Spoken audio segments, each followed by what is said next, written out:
Ceux qui se confient en l'Éternel sont comme la montagne de Sion.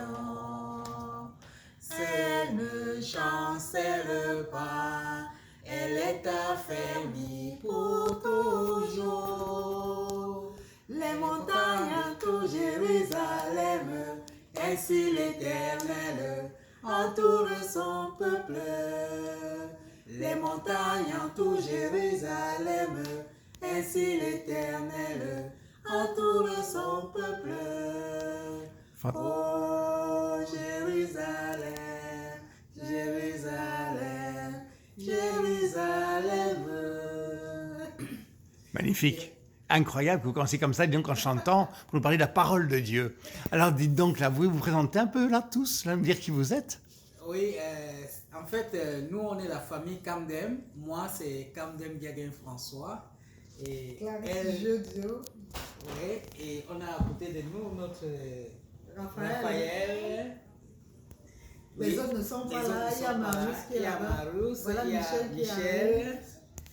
Michel. Frédéric n'est pas encore là. Frédéric et Franck ne sont pas là. Bien, nous sommes des Camerounais d'origine et sortis du Cameroun en 2014. On est arrivé à Sainte-Thérèse où on était à l'église Sainte-Thérèse d'Avila où on a beaucoup servi le Seigneur dans cette paroisse. Club famille. Les enfants étaient servants de messe et ils étaient aussi à la chorale. Le Seigneur a voulu qu'on se déporte, qu'on ait une demeure à Terrebonne. Et maintenant, nous sommes à Terrebonne depuis 2018. 2018, nous sommes à Terrebonne. Et à Terrebonne, on continue à servir le Seigneur.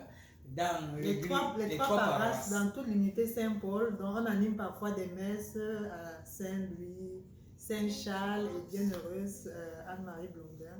Oui. Donc, super. Principalement dans la chorale, on anime les messes. Bon, c'est vrai que de temps en temps, j'étais aussi un peu catéchiste. Bon, ouais. C'est bien. En gros, c'est ça. Merci beaucoup de vous présenter ainsi, merci. Alors, vous savez bien qu'on prépare la fête de l'unité Saint-Paul, qui a lieu dimanche prochain. Oui. On prépare aussi, avec ce dimanche, dimanche de la parole. Oui. Quelle place a la parole de Dieu? Là, je vois une belle Bible là devant vous, là. Qu'est-ce qu'elle dit pour vous? Quelle place elle a dans votre vie de prière, dans votre vie chrétienne, de chrétien, d'engagé? La parole de Dieu, pour nous, Dieu se révèle à nous à travers sa parole. Donc, pour nous, méditer la parole de Dieu, c'est prier, garder le Christ au centre de notre vie. Parce que nous le disons tout le temps, le Seigneur au contrôle. C'est bien, quand vous me posez la question, comment ça va, je vais dire le Seigneur au contrôle toujours, parce qu'il est au centre de notre famille, vraiment au centre de notre couple. Nous savons que le Seigneur est toujours au milieu de nous. Et de temps en temps, on partage, on lit la parole de Dieu. Lorsqu'on prie le soir, dans les prières quotidiennes, ce n'est pas systématique que l'on passe par la parole. Ça peut être des intentions de prière mais lorsqu'on prend la parole, il y a un enfant qui va lire et puis on va faire un partage. On va demander à chacun qu'est-ce que tu as retenu. Donc, en gros, c'est ça. Donc, le Seigneur au centre de la famille, de notre couple, à travers sa parole, dans nos gestes quotidiens, il est toujours là. T'as ta vie de famille, il y a le téléphone qui sonne, donc voilà, Marie va répondre, c'est parfait. Et toi, François, qu'est-ce que tu nous dis de la parole de Dieu? Quelle place elle a dans ton cœur de croyant? Qu'est-ce qu'elle a comme signification, la parole de Dieu? La parole de Dieu, c'est une arme puissante. Une arme, tu dis? Une arme puissante. Ah oui? Puissante, pourquoi? Parce que tout ce qu'il y a là, dans la Bible, tout ce que Dieu dit dans sa parole, dans sa Bible, c'est vraiment, je ne sais pas comment expliquer ça, mais ça ouvre des portes. C'est pas comment. Ça agit. Lorsque, dans des situations précises de la vie, lorsqu'on a des questionnements, on se retire et on prie. On demande généralement au Seigneur, Seigneur, vraiment viens nous éclairer, viens et parle-nous à travers ta parole. Et on va donner peut-être la Bible à un enfant.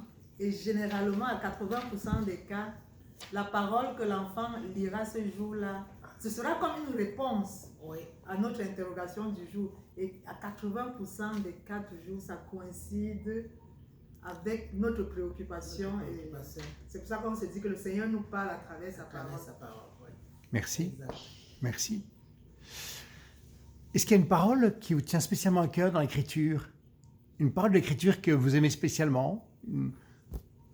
Moi et ma maison, nous servirons Le Seigneur. Nous servirons l'Éternel. Josué 25, 24, 15, je pense. Moi et ma maison, nous servirons l'Éternel. C'est-à-dire, ça c'est un tableau que l'on a eu le jour de notre mariage, il y a 19 ans. Et on garde, c'est-à-dire cette parole-là, pour nous, notre souhait vraiment, c'est que les enfants que le Seigneur a mis sous notre intendance, vraiment que la parole de Dieu soit dans la vie de chacun d'eux, que ce soit le Seigneur qui les guide vraiment toujours à travers sa parole. Merci. C'est pour ça qu'on se bat et on demande la grâce du Seigneur pour vraiment qu'il soit toujours guidé, que la parole du Seigneur soit toujours au centre. Il y a aussi le chapelet. Oui. Prier le chapelet en famille, c'est une grande force. Ah. Oh, ouais. Alors on va rester sur le thème de la parole. On va rester sur le thème de la parole, si tu veux, puisque c'est le thème de la parole. Est-ce que vous avez une parole, vous aussi? Marius, tu as une parole, toi, que tu aimes dans l'Écriture? Pas en particulier. Pas en particulier. Moi, je dirais que... Et toi, François? Moi, la parole, c'est que la nuit ne se couche jamais sur ta colère. Pourquoi? Parce que chaque fois que tu as un problème avec quiconque, quand ton cœur est meurtri, il faut faire tout.